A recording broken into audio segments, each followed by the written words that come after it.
Well, it's the society wedding of the year at the weekend with Prince William, we understand, as best man, and a starring role, Kinsey, for Prince George. Oh, I can't wait to see that. And there's also cause for celebration right over here in the States as Princess Lilibet turns 3.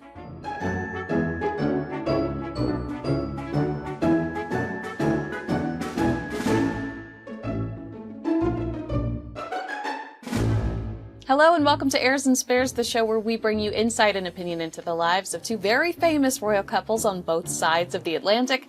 I'm Kinsey Schofield, and I'll be bringing you updates on the Duke and Duchess of Sussex right here in California. And I'm Katie Nicholl, and I'll have all the latest news from the Prince and Princess of Wales here in the UK, where we're eagerly gearing up, I suppose, for I think it's fair to say, the society wedding of the decade, Kinsey. I mean, this is the most eligible bachelor in Britain, the Duke of Westminster, who happens to be a very good friend of William and Harry. He's marrying Olivia Henson at what's going to be a pretty incredible affair at Chester Cathedral at the weekend. I've actually been speaking to someone who's been involved in some of the media plans. There's going to be a press pen outside the cathedral, which is quite rare for a wedding that's not a royal wedding, but I think this one's going to sort of have all the bells, whistles and trademarks of what we've come to expect of a big royal wedding. What's going to be most interesting, I think, is which royals are going to be there and who will be notable by their absence. Now, over the weekend, the Sunday Times reported that Prince William is going to be a best man. There have been other reports that he's going to be an usher. I think knowing the closeness between these men, I think there's every chance that we will see William take that role as best man. And I'm really curious to see what sort of a role there's going to be for Prince George. Whatever it's going to be, he's going to look very cute. We know how gorgeous he looks when he's a page boy. He's been a page boy before. And of course, quite interesting, given the closeness of these families, that Prince Harry's not going to be there. I don't know what you're hearing from LA, Kinsey, in terms of why he's not there. There was a big question mark over whether he'd actually been invited. He and Meghan came out, didn't they, a few days ago and said that they had been invited and it was their choice not to go. So again, seems to be a bit of a sort of battle over the VIP invite list and who did make that grade and who didn't. Yeah, and I just to reiterate what you were saying about the media pin, it's my understanding that when both Prince Harry and Prince William attended the Duke's sister's wedding in 2004, it was reported at the time that crowds of teenage girls screamed, "Marry me, William," as he entered the cathedral. So I can't imagine the type of crowds that, aside from the fact that this is the most eligible bachelor, I think he is one of the most richest men in the UK under the age of 40. He's handsome, an Olympian. I mean, aside from the fact that he himself is a prominent figure, you're also going to have the Prince of Wales and Prince George there. I can't imagine the type of crowds this is going to attract. And you're absolutely right when you discuss the fact that there are conflicting reports, because this story emerged in December of 2023 that Prince Harry would be excluded because he'd be a distraction from the bride. He'd be a distraction from the wedding itself, and perhaps it could stir up some sort of tension with Prince William. And immediately Harry and Meghan's team talked to Page Six and say, actually, we declined the invitation, but we were invited. But I do think that we're still going to see some headlines about Prince Harry and Prince William, the friction there, how it's caused Prince Harry to miss out on one of his very good friends' wedding days. And ultimately, I mean, I think Prince Harry is probably going to be thinking a lot about his family this week between this event and Lily's birthday and absence there. Yeah, I mean, I think it's got to be moments like this, Kinsey, where it sort of hits home to Harry just what he's given up, what he misses. I was actually speaking to someone who'd spent some time with them in Montecito recently, who said, Harry's really happy. Him and Meghan seem very, very content. They're very content and tight as a family unit. Harry's living a wonderful life and the life he's always wanted to live. And I thought, well, that's really wonderful to hear that. I'm really pleased to hear that. But I'm sure there must be moments like this when, he would have just got on a plane, either with or without Meghan, and come over for a big society wedding like this, if him and his brother were actually even on talking terms. And of course, it's not just him and William, is it? It's the sort of the wider friendship circle, which has been deeply affected by this rift between the two brothers. And, I'm sure there are split loyalties. And, you know, when it comes to Hugh Grosvenor, by the way, you were mentioning his wealth. I just want to get this right, because this is a staggering figure, but it's worth throwing in. His net worth is £10.127 billion. That's extraordinary. And he's 33. It's pretty mind-blowing. But I think clearly when it comes to that loyalty factor, you know, who does he want at his wedding? Well, he wants William. He wants the future king. And that's the decision that he's made. And obviously it'll be William going with George. I don't think we can expect to see any other of the family, certainly not the Princess of Wales. There's sort of some speculation. Might she use this as her return, sort of show everyone how well she's doing? I would say that is very, very unlikely. I don't think Kate loves these big society weddings, actually. I think she's quite happy to sort of stay away from them if she can. And clearly her focus is on her recovery. So I sort of think any speculation out there, and I have seen some, that she might be going, I would suggest is wide of the mark. I suspect she'll stay at home with Charlotte and Louis, and William will have a great day out with George, and we've yet to see what sort of role George is going to carry out there, but I'm sure he'll be doing something. And I'm also quite interested to know, Kinsey, whether the king will be there, because of course, you know, the Westminster family, the Grosvenors and the royals go back many, many decades, and I would be surprised, given that Charles is a godfather to the groom, be surprised if Charles wasn't there. But we know he needs to stay for stamina, needs to keep those energy reserves up, because of course you've got Royal Ascot just around the corner, trooping and important occasions that he will want to go to. So I'll be watching to see whether the king is there. And of course, Kinsey, we're going to be on hat watch, right? And see what fabulous outfits and hats parade into the cathedral. Absolutely. That's my favorite part. Yeah, you mentioned Prince Harry being happy and feeling content, but when we have these big, beautiful events where everybody is dressing full out. I mean, you're right. What Philip Treacy hat are you wearing today? I do wonder if it relates to Prince Harry's comment at the end of the Netflix series, where he said there are certain aspects of his old life that he misses. And is it the tradition? Is it the pomp? Because as much as I love the United States, we can't compete with your country when it comes to these beautiful ceremonies, the uniforms, the choreography.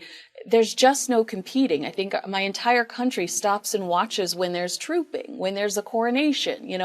We are so enamored with the beauty that comes with some of the history surrounding Harry's family. And this is going to be a big event that could perhaps compete with some of those.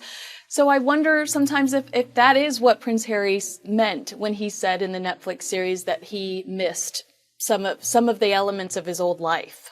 Look, I think you make a really good point, and I'm sure that given events like trooping and Royal Ascot have sort of become so ingrained in Prince Harry, they're sort of part of his DNA. I'm sure there is a part of him that misses that. But when there is a split like this at the heart of the family, there will be divided loyalties. And I think the idea of both brothers being at this wedding, it's clearly going to be a sizable wedding, nonetheless. I think that was always going to be an awkward situation. I'm sure Harry was invited. I think him and Meghan have said that they were. I'm sure that is the case. I think the word diplomacy springs to mind, and they've obviously politely declined. And in other royal news over here, Kinsey, we've had a really nice interview with Sarah, the Duchess of York. Really nice to hear from her, because obviously she's not had an easy time recently. She was diagnosed with breast cancer last year, a skin cancer this year, so a sort of a double blow for her.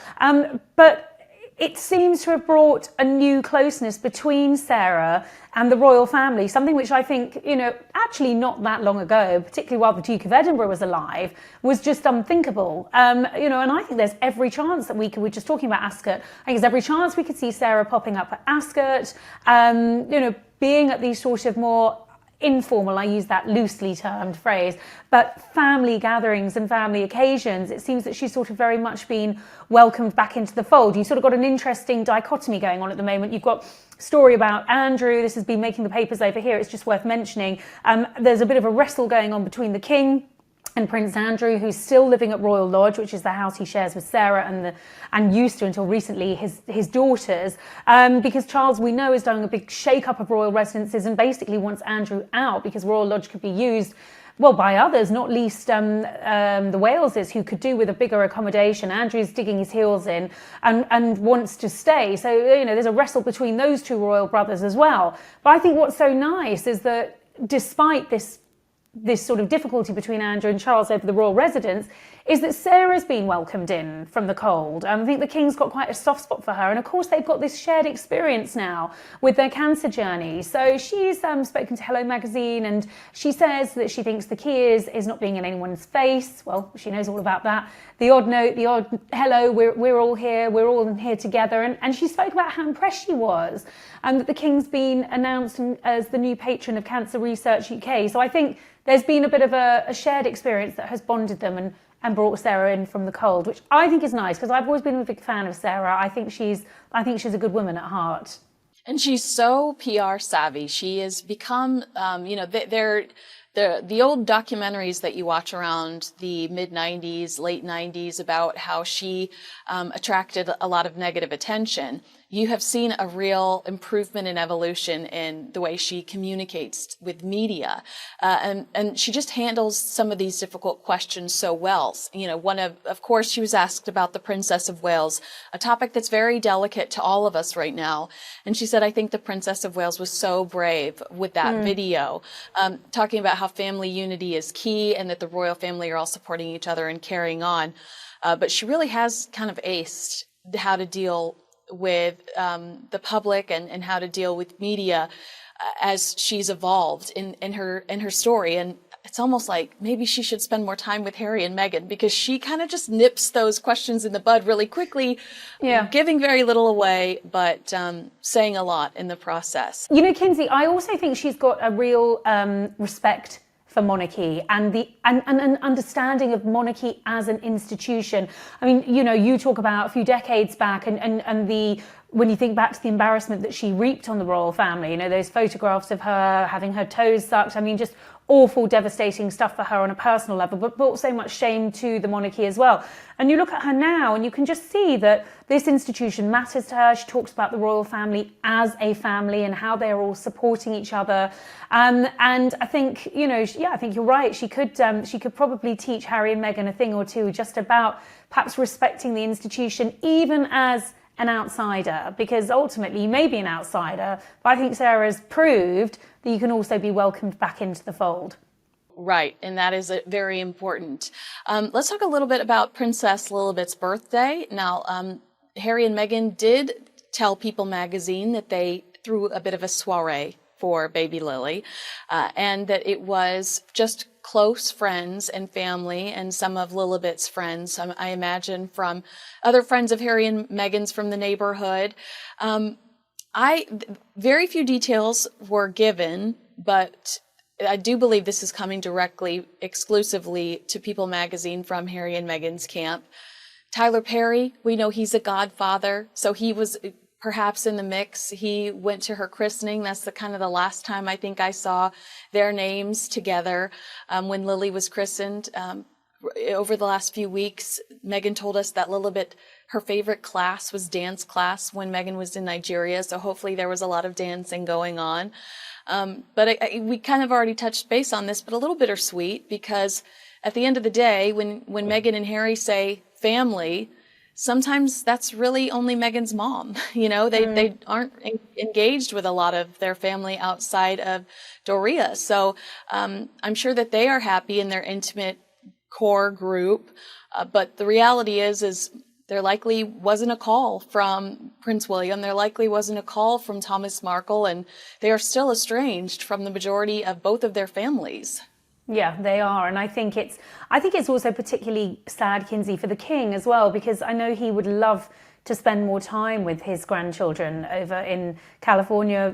He gets to see them on FaceTime. I mean, I'm sure there would have been some sort of contact from the King or present sent or something. It's his granddaughter, but he barely knows her. He's seen her, less than a handful of times in her life. And so sort of watching her grow up in America with an American accent, living such a different life to any other royal child before, must be both extraordinary and I suspect quite difficult for the King. I mean, I think some of the loveliest images that we've seen of Charles, some of the loveliest footage is of him with his grandchildren. You can see how much joy they bring to his life, and I feel it's very sad for him, particularly as he goes through his own cancer battle, and at his age in life, that he doesn't have this relationship with his children over in California. Yeah, I can't imagine how difficult it must be. Of course, we're an entirely different generation, but I can't imagine how difficult it must be to try to get to know people over a screen on a tablet. Like, that's got to be very bizarre. But some good news for Prince Harry and Meghan Markle, and this was reported in Vanity Fair, but they have lit a spark among students in Nigeria who still ask questions about mental health. This is a month after H&M's visit. And sources are saying that the couple's tour was more than just a PR move for pretty photos. Now, this is the CEO of the Jinko Foundation, who partnered with the Sussexes Archwell Foundation, that said that the couple's visit to the Lightweight Academy was not just a photo op and had a lasting effect on the pupils.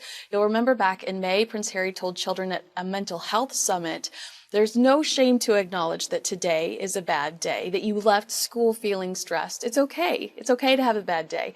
He also told the group too many people don't want to talk about it because it's invisible. It's in your mind and we can't see it. It's not like a broken leg. It's not like a broken wrist. It is something we still are relatively unsure of. But guess what? Every single person in this room, youngest to oldest, every single person has mental health. So I think that's great. Weeks later, students at the Lightweight Academy are still asking questions and they want to improve their mental health. And hopefully, based on Prince Harry's advice, they're looking out for each other. And doesn't it show, Kinsey, you know, we talk so much about whether this was an official royal tour or an unofficial royal tour. And, you know, we don't know how much this annoyed the palace because it had all the optics of a royal tour. But actually, you know, if there's some good that comes out of that trip, and that they are sort of touching the lives of younger people, they're highlighting something that, you know, certainly over here in the UK has become part of our national conversation, largely thanks to Harry, but also to William and Kate. Let's not forget she was the one behind the initial heads together concept. Then that's got to be a good thing. And I think that's when the Sussexes are to be sort of, you know, commended, when they're doing good work like that. So, you know, we've said before, haven't we, off the success of Nigeria, that there probably are going to be more of these sorts of tours. And I think there are, and they're particularly honing in on the matters and the causes that really count to Harry and Meghan, then that might not be such a bad thing. Yeah, I think I felt that when I was reading this article, I was like, mental health, I really think that is one of his strong points. It's when it comes to, it's hard to take him seriously when he talks about how we should be cautious of the way we travel, knowing he's jumping from private jet to private jet. I'm like, look, I'm over here in the back with 300 other people. Like, your life sounds way better than mine. All right, if you agree with us, if you disagree with us, please let us know in the comments below. Thank you so much for watching Heirs and Spares.